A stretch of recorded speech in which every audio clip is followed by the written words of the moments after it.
this belief that's running so many of our lives that we need to fix ourselves because there's something wrong, and then we'll be okay. We can have, be, and do what we want. It's a lie. It's all a lie. It is a massive distortion of the opposite of the truth of who we truly are. This lie gets perpetuated. We're on a version of automatic pilot, doing the same things every day from this perspective. And the focus and then the flow of energy on, we gotta fix this thing. It's a problem to be solved. Notice how this feels for you right now. Because one of the key aspects that helped me shift out of that focus and that energy and that consciousness, as well as what I see in my clients, is that there is nothing wrong with me. I'm having feelings. I am experiencing a struggle, but it doesn't have to be a quote unquote problem. And it doesn't need fixing. We certainly want harmony, ease, happiness, joy, all of those things. And we can experience those things. But if you are anything like me and the lovely people I work with, we've been in this pattern of the belief running that we're not okay and we need fixing for a really, really long time. Most of the time when I meet up with new people and they want my help, they've been struggling often in their entire life. And now they're coming into more and more awareness. They want a better life. And so in this video, I want to really bring light to a core truth that there's nothing wrong with you. There's nothing wrong with me. See if even at a cognitive level that resonates as true. We have parts that might buy into this, and we have parts that are not going to believe any of it, and it's okay. You do not have to cognitively believe what I'm saying. But notice if any of it just feels true. It might feel rational. You might believe it, but then also, does it feel true? Notice your body. How does it feel? And is there a part of you that really wants to believe it's true? And I would bet that anyone listening to this, it's resonating. I don't believe anything's random anymore.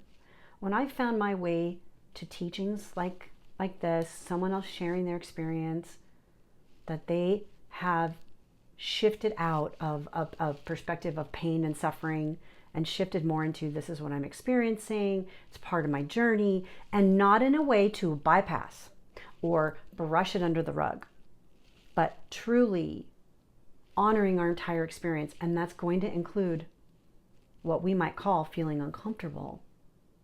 It requires the level of embodiment of what is happening in our body, noticing our thoughts, noticing our feelings, noticing emotions, and the sensations that come along with it.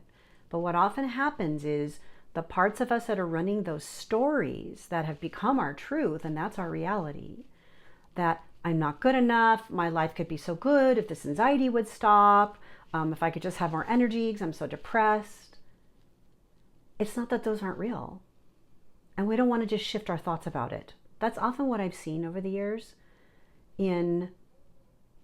sometimes in some cognitive behavioral approaches in therapy, but I'm not like trying to like label or chastise or criticize anything. It's like our thoughts are an important aspect of our experience, and what we think all day is going to affect how we feel. However, it's so much deeper than that. Not deeper in the sense that we got to dig up what's wrong and clear it out. But if we're not tuning into how we feel and learning how to be in our body, we're neglecting and abandoning an entire aspect of our human experience. I believe that's why we experience suffering. We are not honoring all that we are, all that we're experiencing.